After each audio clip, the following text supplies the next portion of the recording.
Fire away.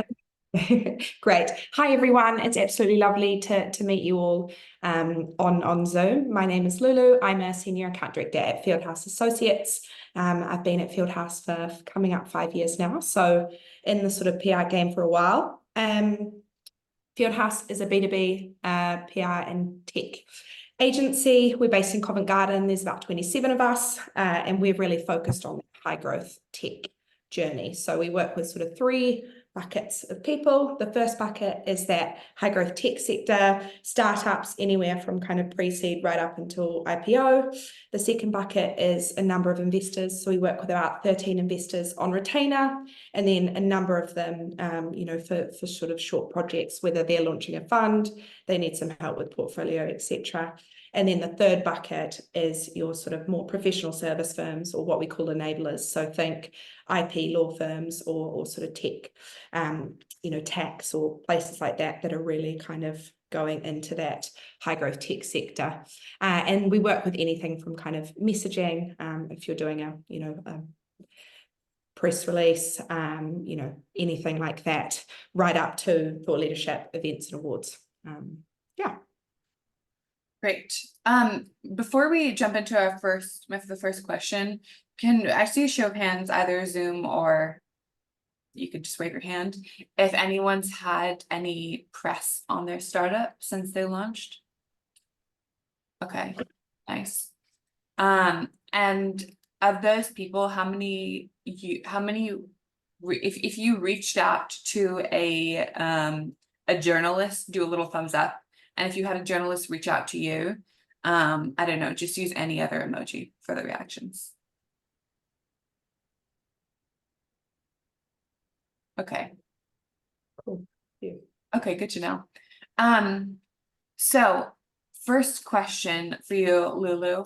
For startups who are looking to generate PR, what are the very first things they should have in mind when they are considering pitching a journalist?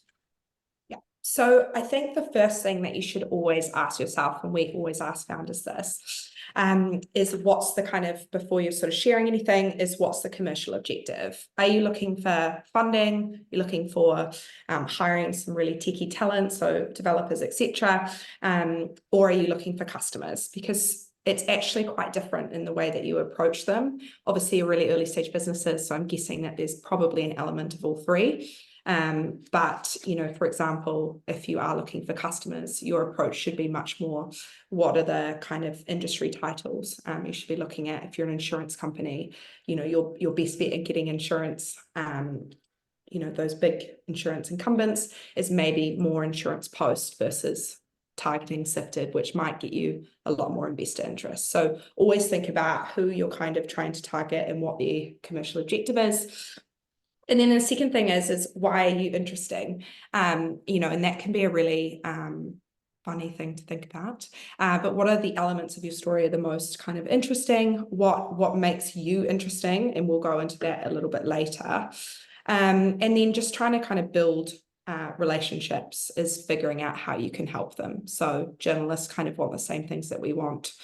They need things really quickly. They want to kind of make the best story. They would like to figure out who's got the best data. They want to be different and, they want to get there first. So figuring out how you can be helpful to them rather than thinking, why won't they write a really gorgeous piece on my really wonderful startup the first time you speak to them? So those are the kind of the three things that I always try and think about.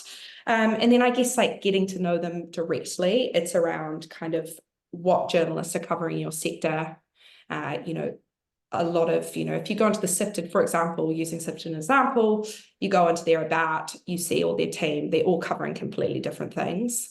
They get really frustrated when you approach the AI journalist for a fintech story. So figuring out what journalists are covering what and why is a really good sort of first step. Use really simple language. They might be a tech journalist at the Telegraph, for example, but they might not know the intricacies of, what you know. So trying to use everything as completely no jargon is really helpful. Try not to expect coverage. I guess we've sort of spoken about that a little bit, but from the first time you speak to them. It might be the third time you speak to them that they decide to write a story on you. But yeah, trying to doing that. And then if there is breaking news, we'll talk about this a little bit around kind of days and or the spring budget, or they've got the election coming up. But is there anything that you can offer them on that might be really helpful? And then just keeping your time with them really short is my biggest tip. So if, rather than trying to spend an hour on the phone explaining your startup, can you explain your startup in 30 seconds? And then can you tell them what you can do for them? Can that be done in a really short email with 3 sentences? Because that often leads to the best outcomes. So much good stuff right there. How do founders go about building that initial relationship? Like, just in terms of the timing, is it usually maybe you've seen a journalist write something on the sector you're in and you use that as the entry point? I mean, I know a good place to start is also on Twitter. Like I've seen especially journalists at Sifted saying, hey, I'm gonna write something about this. Like, what's your advice there? Yeah, so I think figuring out what the journalists are writing, where they're writing it, and what they kind of like is really nice if you've read an article that you maybe agree with, but also equally if you don't agree with what they've kind of said, definitely be really polite about it and not send them, something. But hey, I saw this article, I saw that X quoted something. I would actually say the complete opposite because of X reason. So showing insight is really important. Do you have any kind of data that you can share, particularly sort of proprietary data or something that your startup can show? I don't know, 90% of SMEs, show X. That kind of stuff can be really, really helpful where you can offer insight. I think what I hear from sort of early stage founders is like, how do you even have that first conversation? And I think, it is definitely hard, and building relationships takes time, but it's anything from going to an event that that they're going to be speaking at. There's Techie U Summits coming up, for example. All the journalists will be there. In fact, I think I saw Mike Butcher's going to be speaking there as well from TechCrunch.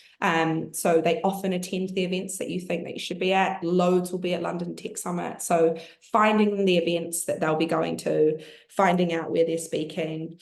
Are they going to be attending any side events? Probably. So doing that kind of thing. But yeah, sending them a nice email. You really liked their article, following them on LinkedIn, commenting on their stories.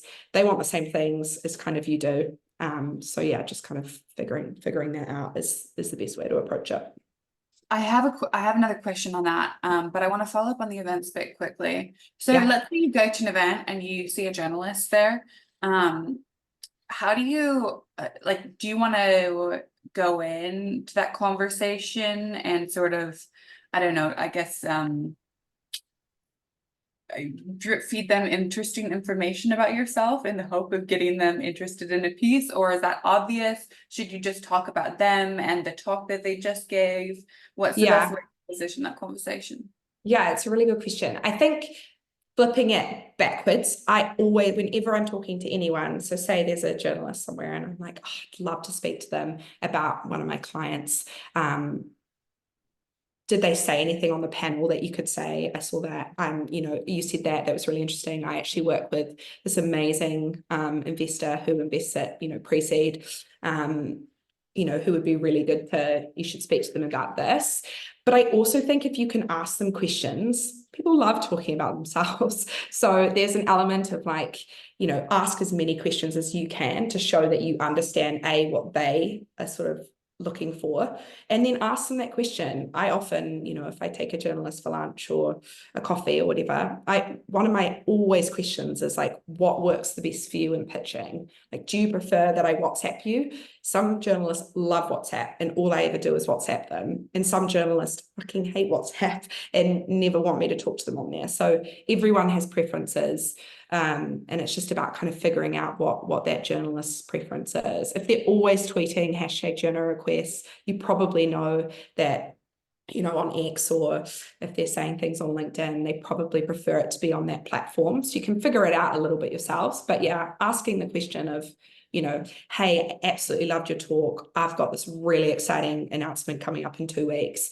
Do you mind if I send it to you? What's the best way to do that? Is it through LinkedIn or is it, through an email? they like to, you know, show that you're listening, and then, you know, respect their wishes on that. If they say, I absolutely hate being called, then don't call them, etc. Yeah. Makes sense.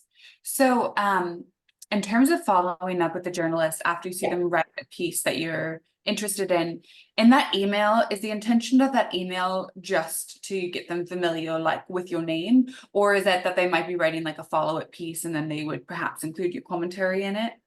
What's the sort of like general guidelines there? Yeah, I think, so is that, say a journalist has written a piece that you think that you can kind of help add insight Yeah, to? or like if you were Yeah. to, what you were saying earlier, like if do you have any proprietary data to share for feedback there, if you were to use that as a entry point, what would the expectations be?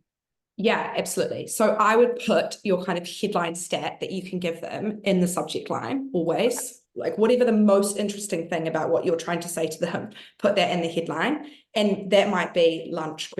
Or come to an event ? So it doesn't have to be, you know, proprietary data, but I would put that in the headline, and then I would just say, hey, I saw this piece, link to the piece. I thought it was interesting because of X. I thought I could add insight because of X. Here's what I could give you, like happy to have a call, or, you know, meet up, or, you know, provide some written quotes. Just be really flexible. You know, let me know. Thanks, Lulu. You know, just trying to be really short, sharp. What can you offer them? Why is it helpful? You know, give them a sort of a call to action. And then end the conversation. Yeah, it doesn't need to be, you don't need to send them your whole, like the whole research report or how you kind of found that data. But yeah, who, what, where, when, why, really quickly. Short and snappy, makes sense. So let's say you're reaching out to journalists with like pure intention of pitching a story. Perhaps you've already established those relationships, and now you're either launching or you're launching a product or you're doing something big and you want a piece. What are the elements of a story that would particularly resonate with the journalist and get them to write about you? Yeah, so I think it's about like giving them a reason to write the story. So I sort of thought three things. So there's tying it into the news agenda, which is really important. A good example of this is recently it was Spring Budget and International Women's Day within the same week.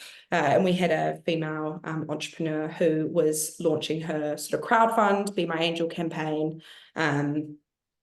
And we did a sort of a month sort of build up to that time, but we were so prepared before that. So we had all the information, all the press release about a month out, which is a long time. Most people should sort of have that press release completely written a couple of weeks out.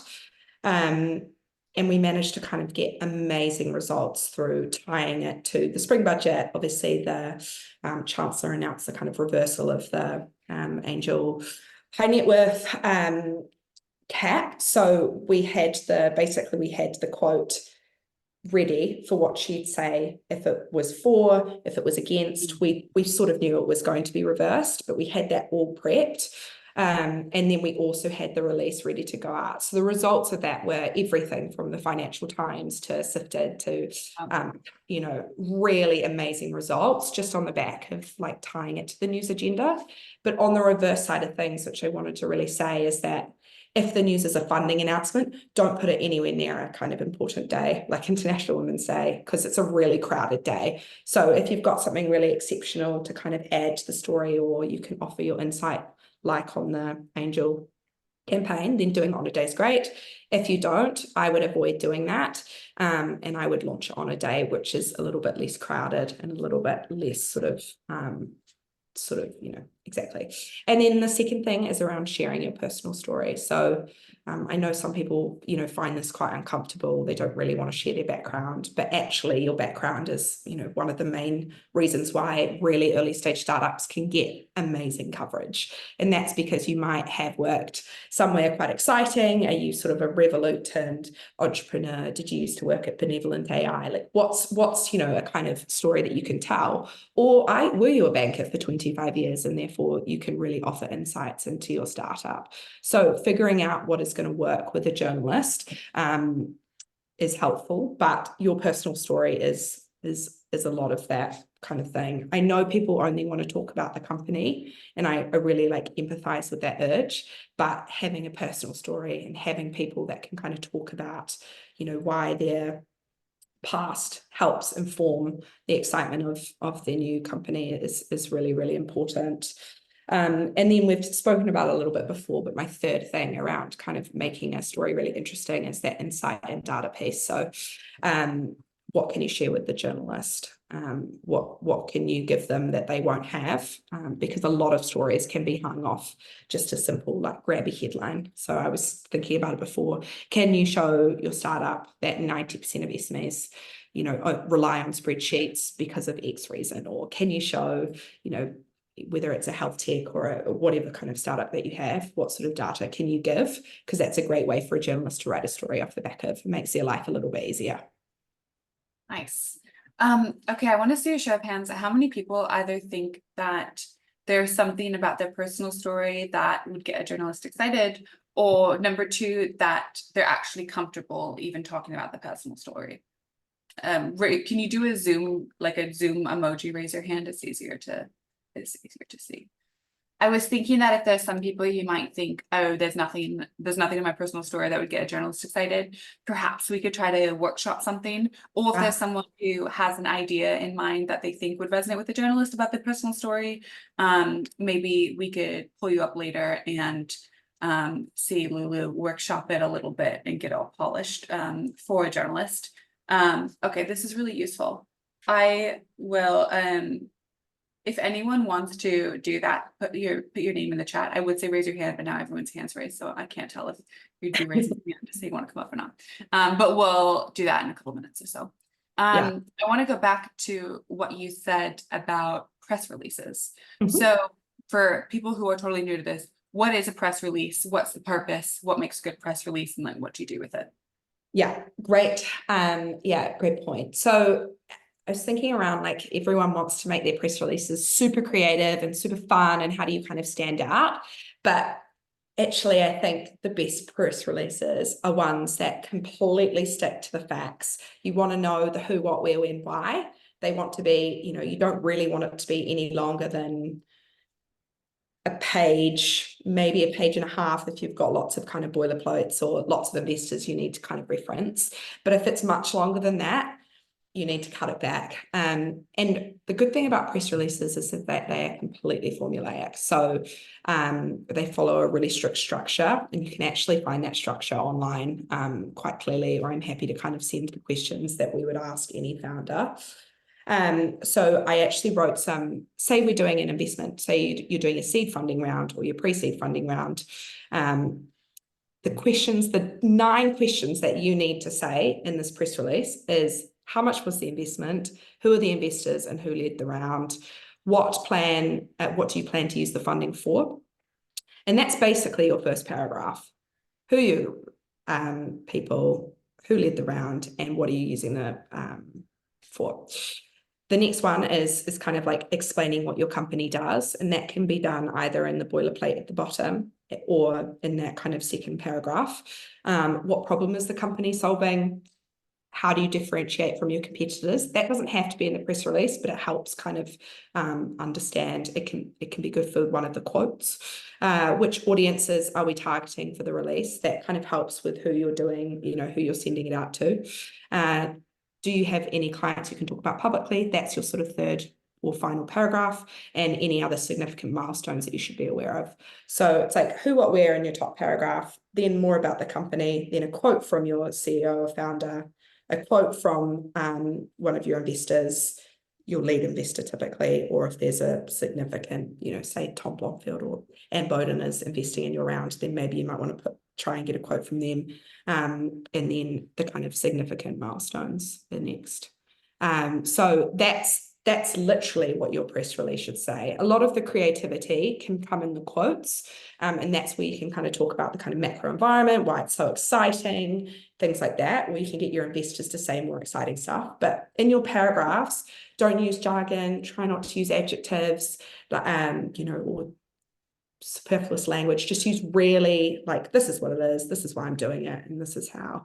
And the reason for that is that journalists, typically your sort of trade ones, are often lifting that press release and putting it into an article. And if you make it complicated, they can't do that, and therefore they might not do it. It also means that your messages are exactly as they should be when people sort of lift out. And then also the creativity comes from the interviews that you do around that. But say you do 1 to 2 interviews around the announcement, and the rest of the people that you're sending that press release to, you're hoping will basically just use that press release and put it into, not copy and paste completely, but pretty much, then giving them all the factual information is sort of the best way to do it. And I guess just coming back around, like, what is a press release? The press release is just a news announcement that is showing, you know, what your company, a milestone or significance for that. Yeah, that's useful. So most of the founders in here have raised on average about 290K, and they've closed the pre-seed round and are gearing up for a seed round. On average, I think people are raising about 800 to $1 million for their upcoming round. At what point should founders be thinking about PR like continuously, not just linked to a specific event? Like maybe they set a goal of, okay, we want 2 press releases each quarter, so we're building this like continuous momentum and brand awareness. Like, is that a distraction, or is that pretty normal at a Series A round, and maybe at seed round people are thinking of a simpler version of that? What does that look like?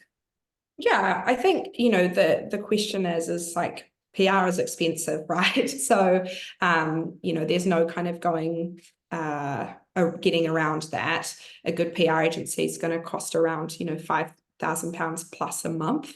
And so I wouldn't recommend starting, you know, having a on retained PR agency until you're sort of seed plus. So you're kind of, you know, a lot of startups come to us when they're raising their Series A, and that's when they start their journey with us. So I wouldn't recommend it if you're, you know, unless there's a really big reason. Maybe your investor, some investors, you know, sort of would help you with that, or if there's something really exciting that you want to talk about. I would recommend getting a PR agency if you are ready to do, say, your seed round, to do a sort of a single announcement. But there's other ways to do it. You know, there's definitely freelancers, and I can send, you know, a couple of freelancers that we know that might be able to do sort of single announcements for less. I think it's a bit chicken and egg, because best thing about PR is that it gets the attention. It's third-party endorsement, gets the attention of, you know, investors. They're always reading, you know, the articles. It gets customers. We've got so many amazing stories of startups that have got customers off the back of PR. But it is really expensive. So I think there's so much stuff that you can do yourself. It might seem like a distraction, but it's really good for your bottom line. So I'd also, you know, highly recommend putting time and effort into it. One thing that I know a couple of founders do, which I think, you know, seems to work well, is like setting aside a certain amount of time to do PR each week, and then just making sure that you're doing it at that time. So how are you, like, who are you approaching?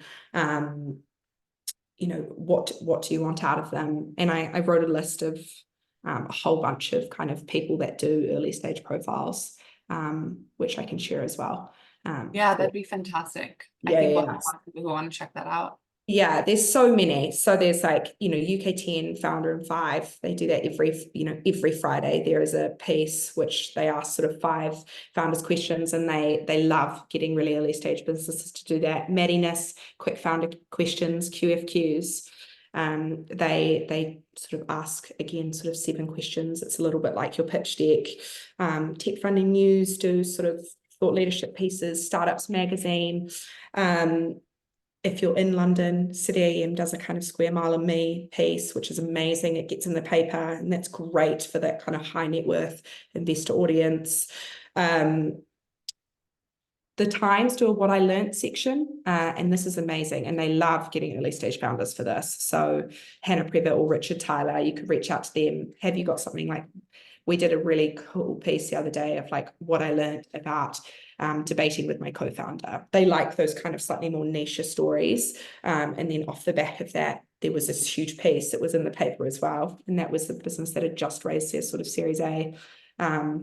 And that was huge for them because that's the Times is a massive deal. So there's so much that you can do yourself, but it does require investment of your time. And I know that you're all probably incredibly time poor, so that might seem frustrating, but it works. The impact of PR can be massive if you do it in a kind of targeted way. I think the Times is about to get spammed by everyone in our cohort. Yeah, well, yeah, exactly. That should, yeah, you should, and I think, yeah, doing all those types of things are really, really helpful. It's good for that kind of Google test for your SEO. It's good for, yeah, all that kind of thing. I'm just gonna throw something else out there. I want to see if we can have like some sort of friendly mini competition to see if people can implement these techniques by the end of the program and see if someone can get a press piece within the next like 3 to 4 weeks. That would be really exciting. So Love it. You guys.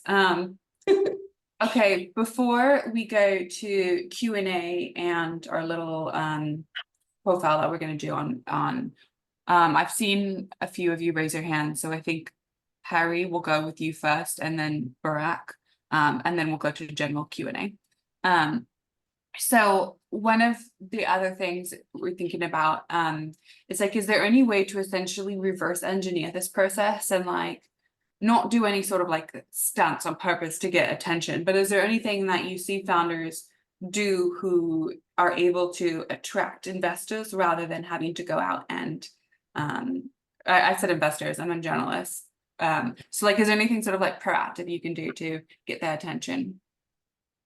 So do you mean, like putting, I think blog posts, being regular on your social media, things like that, yes, but that it can be quite hard to sort of a little bit needle in a haystack sometimes. But yeah, say your post goes viral within the kind of investor tech community, then yeah, absolutely. But I think being consistent and persistent with your messaging, going to events, I couldn't recommend going to events more as an early stage founder. They're so important. And basically you can't walk out of your door and, towards the end of May and June and not go to an event. There's so many in Europe at this time, from Viva Tech to SaaS, SaaStar to Dublin Tech Summit to London Tech Week. There's so much going on. And it's just about like, using your time wisely, but yeah, committing to going to events. So I would recommend, going to events as a big one, being consistent on your online presence. But unfortunately, it does require sort of reaching out quite a lot. To journalists and being okay with them not replying. I've actually been doing some training with juniors at the moment around getting on the phones, because journalists can sort of hang up on you or and you just have to, it's basically about like just being super resilient, as I'm sure you guys are already massively resilient because you started your own business, which is incredibly hard. So getting back on the horse and trying another person. Fantastic. Okay, I have loads more questions, but we have so many questions in the chat too, so I want to give our founders time. I realize I totally put you on the spot with the whole let's workshop someone's story. No, but I if you have to work, I think it'd be really helpful. Okay, fantastic. Of course, no problem. Okay, let's spend a couple minutes on Harry and then Barack. Harry, do you want to go first? And do you want to just talk about, maybe give like a 30-60 second overview on the personal story you think will work with journalists, and then let's hear what Lulu thinks. Yeah, of course. Hi, Lulu. Good to meet you. I've been telling the story for years. So for context, we run a mobile application that connects people based on their shared hobbies, so they can go and do more of what they love together. So my personal story is I basically am solving my own problem. So about 8 years ago, I moved to London, and one of the things I loved doing growing up was motorbiking. So I bought a bike to commute on. And then I went to try and find some friends to ride it at the weekend with. Turns out that was a really difficult thing to do. I started by posting in a few online forums. I was like, hey, I'm Harry, I'm 23, just got my first bike. And I got some pretty shitty responses from people. My favorite was once a helmet's on, age is just a number. So, why do you want to meet someone your own age was the point. And I kind of appreciated the principle of it, but I didn't really agree. So then I decided to take matters into my own hands. So I started a group on a website called meetup.com that was basically targeting young motorbike riders like myself in London who were looking for people to ride with. That group accidentally grew to about 1,000 people, all having the same problem as me. And actually, some of the friends I met early on in that meetup group turned into what are now some of my best friends. They were the ushers at my wedding last year, and we've traveled the world together, all doing our hobbies together. Then I turned that meetup group into a social networking website to try and make an easy way for motorbike riders to find each other in London. And then I realized that, I had this problem again and again and again with different hobbies of mine. It was surfing, it was photography, it was mountain biking. And I realized that basically trying to find friends as an adult is really tough. And it's especially difficult to find friends for a specific thing you're trying to do. So that's why we created Buddy, to basically make the most efficient, the easiest way to make friends who share your passion to do what you love together. Nice. And is there any, do you have any sort of data and insight from your from Buddy that you could share with the journalist, or is it more anecdotal? Yeah, I mean, we've done some research on things, for example, like 95% of people have got a hobby that they do once a week. 65% of people have proactively tried to find someone to do it with. Yeah. I think the worst one is 25% of people have not done something that they wanted to do because they didn't have anyone to do it with. And then we've got a huge amount of anecdotal, stuff from speaking to our users.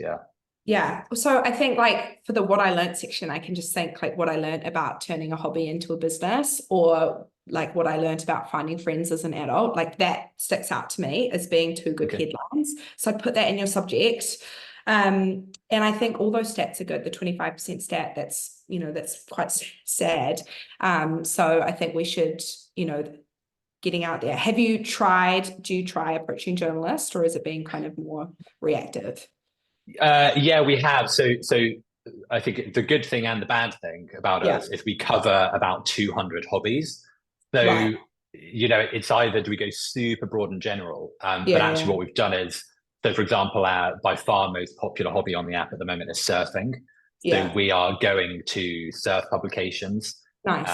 And going, look, we've got a lot of surfers. We're doing something cool for the surfing community. So yeah, I think Maddie actually finished our press release for the surfing mag this morning. So we're going kind of hobby by hobby rather than sort of general at the moment. Yeah, I think that's, I would say that that's the right approach, is to try and niche it down a little bit, and find the publications within whatever surfing, the ones that have kind of profile opportunities. They're often ones with sort of CEO profiles. I can't stress enough, not ignoring the trade publications, because they often lead to the best outcome for customers, 100%, even if they have less of a sort of wide audience. So yeah, niche is good in that respect. But yeah, I mean, it sounds super interesting. So I can't imagine why I think a journalist would genuinely be interested in that. Awesome. I appreciate it. Thank you. No problems. Barack, before we go to you, I'm going to take a quick question from Alexandra. This is a great question. Is there a nice way to influence the content when we don't decide what goes into the article? AKA, how can we avoid a bad angle of us on the story? Is that possible?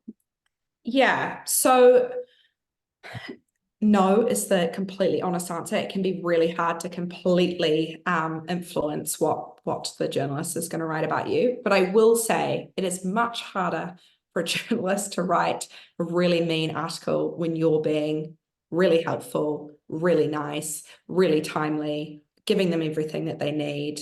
If you're nervous about kind of interviewing, and sometimes journalists actually prefer written content anyway. So there's an element of, you could say, I'd love to write some written quotes for you. Not all will take that, but quite a few will. So that can be one way to kind of influence the angle and not let you go off topic.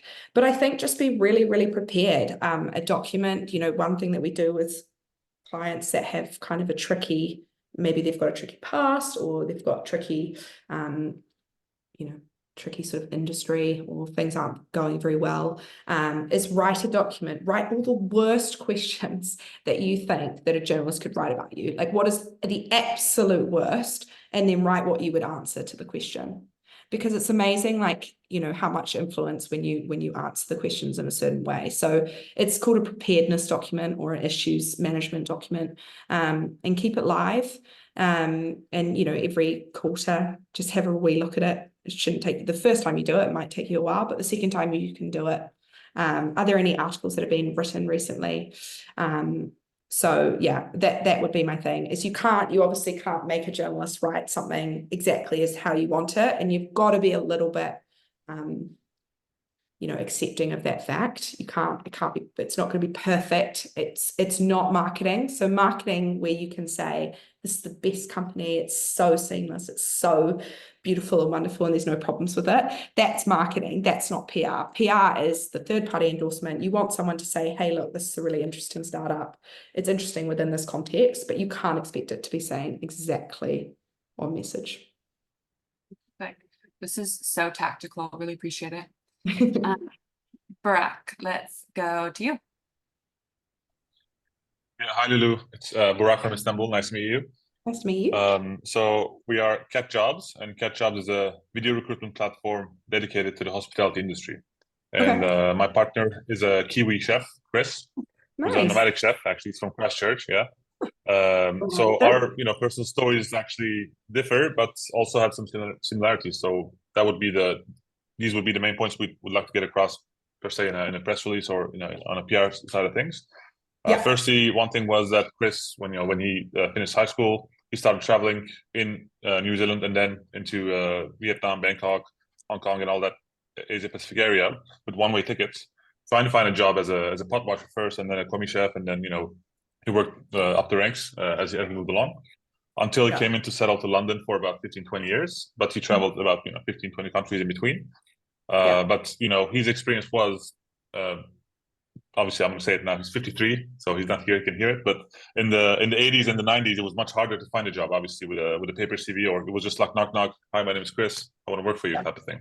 And when the internet obviously picked up in the early 2000s, that personal touch of hospitality actually sort of disappeared, because people started applying remotely via paper CVs, which he found as a struggle to find a job, and also as an employer later on to hire someone proper as well. And similar to me, I started my career in startups in Istanbul, working at a food delivery website, the largest in the world. And we were constantly in touch with restaurants, and their major problem was the turnover rate, obviously, like the chefs leaving, the waiters are leaving, etc. So I knew that was a problem firsthand, until I opened my own restaurant, Mexican kitchen, a few years later on, with a couple of my friends. I had the same struggles, actually, trying to assess hundreds of applications on paper. And I'm not a chef, my partners were not chefs. So we're like, this guy says he's a good cook. Like, how would you know? So we both had our sort of different experiences on the hiring side, on the job finding side, which we had the final and interesting side of things perhaps for a reporter or a journalist, is how we met with Chris, obviously. Because it was a chance meeting at an airport one day in Bodrum 5-6 years ago. And I'm sorry, I'm taking a bit much time, but it's a funny story. It's why. He actually played, after he quit chefing and became a consultant, he played in a commercial of the e-commerce website I was working for as an English chef. Hey, my name is Chris, and he was biting a burger while I was working at that website. So I'd known his face, but I'd never met him. The marketing team was dealing with it. And a few years later, one of my roommates was a bartender. And then apparently Chris was going to his bar, and he would get drunk and shit-faced after a divorce. He'd call me and say, hey, you need to come and help me pick up Chris. He's, this big Kiwi dude, laying on the floor. And then 6 months later, I see him. I've heard of him before. I see him at the airport. I take a picture of him, send to my bartender friend. Like, is this Chris? Like, yeah, he's a super nice dude. Now he's all well now. Go talk to him. And then I go at the airport. I said, I'm not going to talk to him now. And then we sit on the same bus to go to the city center. He's literally in front of me with his Kiwi hat on. Yeah, And I yeah. say, hey man, are you Chris? And he turns back and excuse my French, how the fuck do you know my name? And I say, hey man, you're friends with my part-time roommate, blah, blah, blah. And then he tells me about this project, about the video CV side of things. And then at the time I had a consulting business. I'm just gonna jump in. Can we wrap it up in like 15 seconds? We gotta get to more, but I'm loving the story. Absolutely. Absolutely. So yeah, this was a long story told wrongly, but yeah. So when we talk to employers and hotels and restaurants, what we essentially want to give across is that we are from the industry, so we understand their needs. We're not just a company that wants to make business in hospitality, but we actually do understand their problems and issues. So how can we best get that across to them on a PR and news side of things? Okay, cool. I mean, you've got loads there, right? So your background story is really good, obviously. And I think coming from the background in which you're trying to solve is so helpful for kind of PR and journalists. So I would say trying to get that out in as kind of short time as you can is really helpful. The other thing is hospitality at the moment is obviously not having a great time, right? Like nobody's having much fun. Lots of businesses are closing. I think being on the side of hospitality is a really good play. And I think there's so many hospitality trades, so you should absolutely go for all of them. But where you can actually offer some insight might be some of the nationals that have kind of hospitality respondents. All the big ones do, or they might be called under kind of leisure and places like that. Could you email them after they've sent an email and say, after they've posted an article and say, hey, I really liked that. Here's the insight I could give. Send out quotes when, VAT, I think there was talk in the spring budget. Is that going to get lowered? Is it not? What's going to happen there? That's the perfect time for you to kind of go in there and send out a quote from you. But yeah, being on the side of the hospitality business, I think would be a really good PR play for you. So, thank you very much. Alessio, I was going to read out your question next, but I see your hand raised. So do you want to ask it live? You're on mute. Yeah, it wasn't really a question. It was almost related to the story and how the company and the reasons why. But we can talk this later. Sorry, you kind of went a little muffled there, but I said, can you repeat that? It wasn't really a question. It was realistically the story about about my company and how I created. Okay, why don't I want to get through a few more questions and then let's do yours and we'll try to do yours in like 2 minutes or so really quick. Yeah, definitely. But I'm going to get through rapid fire a few questions first. Okay. So we have another question from Julian. He's asked, are there any media channels which lots of investors read? Good question. Yeah. So the big tech ones, so TechCrunch, Sifted, are massively important to investors, but don't forget the really good trades. So that's TechEU, UK10, Tech Funding News. They're all kind of tech titles are often read by investors. And what we've been sort of, told a lot is that investors read like any of those lists. If you can get onto one of the lists, I know Startup 100, startups.co.uk do a list every year of the top 100 startups. Investors are always, particularly maybe the sort of the analysts or the ones that are kind of researching companies to send to higher up, they are all across all the lists. So I would definitely look to try and get on there. But yeah, any of those tech publications. But I always think,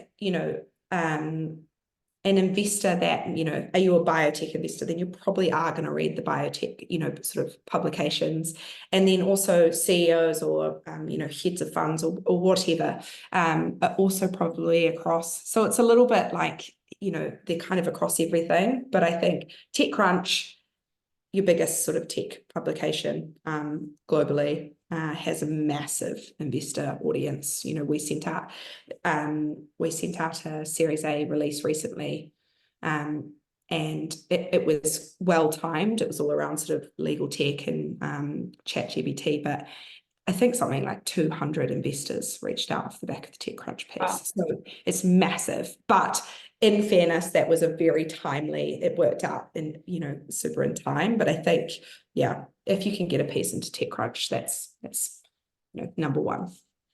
Okay. Question from Austin. Understand it depends on the objectives, Mhm.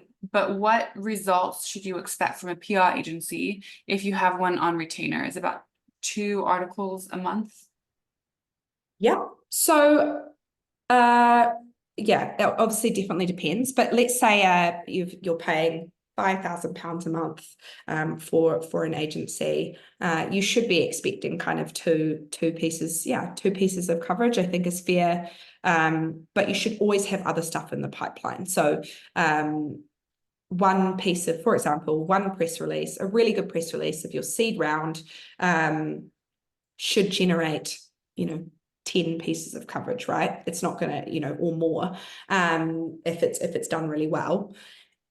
If you've got one piece of thought leadership, so that's like a long opinion piece, that might be just as much impact as having a release that goes out and gets lots of kind of, tiny pieces that are just copy and pasting the press release. So impactful coverage is better than just sending things everywhere wide.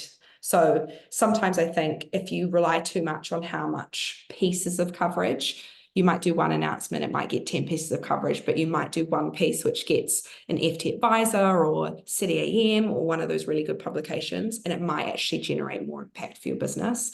So it's kind of an annoying question. I mean, it's kind of an annoying answer, sorry. But yeah, I think that sounds fair. Plus, awards lists, sending you speaker opportunities, they should be doing more than just getting you coverage. They should be helping you completely across the board as well. Maddie, I was gonna read your question next, but I see your hands raised. So do you want to ask it live? And then Alessia will go to you for a quick story workshop. Yeah, sure. Thanks, Lulu. This is super helpful. And Harry is actually my co-founder, so Buddy, the app. Yes, my question just ran, would a press release writing style be different if the main goal of the press release is to attract users rather than investors? So like Harry was saying, we've got some press releases coming out in surf public. Majority of readers are surfers rather than investors. The one I've written at the moment is very much still all the facts, but it's more in the tone of the brand, which would be different if I was writing for something like TechCrunch. So would you keep it more factual, or would you have that like the brand tone in the writing? Yeah, I'm probably of more of the opinion that you should have one press release that talks to all kind of stakeholders in terms of super factual, jargon-free, as I sort of explained. But if you're only sending it to surf, if that's the only audience, then I think you can kind of tailor it a little bit to be towards that. But I think where the creativity from and where the kind of tone kind of comes from should be quotes, but also what you can do is you can say, hi, I'm sending out this press release next week. Here are kind of the reasons why it's super exciting towards, Surf Magazine, and then do sort of 3 kind of in that tone, and then you can have the same press release that gets sent to everybody. So you can give them some more exciting information above the press release that doesn't then change the tone of the press release and make it less, So we always recommend only one press release to all stakeholders, but if you're only sending it to one type of audience, then you can tailor it to be more exciting. Okay, that makes sense. Thank you. Cool. All right, Alessio, over to you. And again, really quick. Actually, I did have the questions, yes, that I was reading there. There was mostly related, rather than have a third-party PR agents. Is it possible for a company, a startup, to have a person inside the company that can, on a weekly basis, working on these as a part-time? Yeah, definitely. So, I mean, absolutely. I think we're sometimes startups not get it wrong, but if you're hiring a marketing person and you're expecting them to do all your PR for the price of a marketing person who maybe is only a couple of years out of uni, you don't have a massive budget, it can be really hard to get results that have impact. And I think there's an expectation that a marketing person knows how to do PR and vice versa, and they're actually really different kind of skill sets. So I think your marketing person or someone to come in and do a little bit of PR, if they're just focusing on PR, then yeah, absolutely. But yeah, I would recommend maybe, you know, a freelancer or someone. But do you mean hiring someone completely in-house that just works? Yes, yeah, Yeah. because I've got, for example, a CMO, Mhm. and she does all strategy related to marketing. Yeah. But I don't want her to do PR sessions because I Yeah. need her brain to be focused specifically on the marketing. Yeah. Well, I mean, if you've got either budget for some kind of freelancer to do it on a regular, you know, a few hours a week, or you've got, you know, the ability to have an agency, I would definitely recommend it. And then they can report into your CMO and not take up too much of your time. And that usually that relationship works really well. Nice. Thank you so much. No problems. Darren, I'll go to you. I've seen you've asked a few good questions in the chat. Do you want to go through those? Where'd you go, Darren? Oh, you're on mute. Apologies. Hi, thanks, Anne. So yeah, one is, what's your opinion regarding exclusivity? We were really fortunate to have a piece in last week's Classic Car magazine. It's only a short article, but really great in terms of what we're doing innovatively. Yeah. Could that potentially be passed on to other publications, or would they see that as sort of negative? I don't know. Yeah, it's a really good question. Exclusivity, did you offer it as an exclusive? No. Oh, no, then yeah, absolutely. I think if you're writing a full article, and you're writing your sort of opinion and you're offering it to them as sort of insight, typically the journalist is taking it as sort of an exclusive of some way. However, if it's a piece of news and you didn't offer it as an exclusive, then you should absolutely, I would recommend sharing it to other publications. The only thing I will say is if you did it, it was last week, it might be okay to do it this week. But if a journalist looks up you know, the piece of news and it's already covered a week ago in another publication, they might see that as kind of the news is past. So that might be, but you can use, you know, the insights of it and maybe change the angle slightly. You know, if you're targeting sort of automotive trades, there's many of them, and they, I'm sure, lots of them would love insights to automotive world. They take sort of thought leadership pieces. I know we work with In Motion Ventures, who is Jaguar Land Rover's investment arm. So we work a lot with those sorts of automotive trades, and there's some really good ones. Oh, fantastic. So, yeah. Might reach out then. And another quick question, Lulu. What's your opinion on these emerging AI-based driven PR platforms, supposedly? Yeah, look, we had a really good example of this. We had this really clever intern who started, you know, a couple of months ago, and they started, you know, we were asking them to kind of research into things, and it was very obvious to us that they were using, you know, ChatGPT and things like that. I think it's really obvious. Unfortunately, I don't think that there's quite the kind of nuance of writing your own article. So we've kind of taken a bit of a stance of no, like obviously you can look at it for research. It's really helpful. There's a massive place for it. But where you're trying to kind of write an actual piece, to me, I can almost guarantee that I can notice straight away when something is written by, because the language is slightly off. It's sort of like how you maybe wrote essays at university and sort of using those sorts of language. I think there's a real place for it, but I don't think it's necessarily in the sort of thought leadership, opinion pieces, and journalists won't like it unless stated otherwise, but typically they won't accept a piece and they can run it through. So Rob once said, he was Rob, who's the editor of UK10, and we talk quite a lot about, you know, what pieces he's looking for, and he was saying he's noticed an uptick in it, and he's got some, like, he can check whether it's written by ChatGPT, and he won't accept articles on that basis. So I'll be wondering. Yeah, thank you, much appreciated. No problem. Okay, Ella, over to you. If you're doing it yourself, is there where would you recommend finding the contacts, or are there any lists short of using Rocket Reach or Fashion Monitor, I guess, but we're not trying to target just fashion publications. How would you recommend finding contacts? Honestly, I think pretty much all journalists now can be found, like their emails can absolutely be found on the the publication's website. They might make it a little bit difficult, but they're always there. But I would say just reach out to them on LinkedIn. That would be how I would do it if I was in your position. I would reach out, send a really nice message, say why you're interested, and having a chat to them, and doing it that way. I think emailing in the first instance is the right way to go about it, or yeah, sort of connecting with them on LinkedIn. But yeah, there's no kind of secret success. We obviously have access to every email because we have, you know, a sort of a response that's called, you know, we can find all the emails and numbers and things like that. But yeah, I think just finding ones that you like and reaching out to them on LinkedIn is the only thing. And Gaynor, will go to you for the last question. Oh, hi.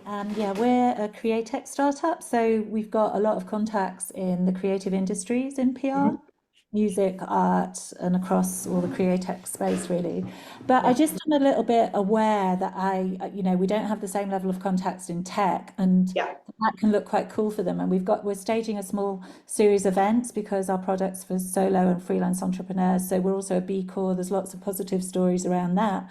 But I just want to make sure, you know, that I marry those messages in the right way, because you know, you could get something through, you know, either this also supports artists' rights and it's immersive and, you know, all through live events, but you know, it's quite difficult to get those messages right. And if you've just got any advice about that. Yeah, it can be really hard when it feels like your audiences are quite unmarried. We did actually a music tech release last year, and I spent quite a long time trying to wrap my head around it because they had a sort of music PR agency, and it was really different language. But I think just going back to basics, what are you solving? Why is that of interest? And what's the tech that you're using to solve that? I think any tech journalists, they were really interested in the music tech industry because they don't have that many people coming to them. So definitely don't ignore the tech audience, but just stick to what you can do. So what does the company do? What problem are you solving through your tech? And the likes of TechEU, UK10, all those ones I've sort of mentioned, Maddiness, would be more than interested in that sector for sure. So yeah. All right, we have to wrap it there. We're over. Lulu, thank you so much for your time. This was honestly so useful. And I'm excited to see what our cohort does with all your advice. Yeah, good luck everybody. Yeah, let me know any questions. More than happy. You can connect with me on LinkedIn. But yeah, good luck for your journey, and hopefully, fingers crossed, you all get lots of amazing coverage. Thank you. We'll share your LinkedIn with the founders. And we'll say goodbye to you now. And then I think we have a next speaker here already. Bye, everyone. Bye, Lulu.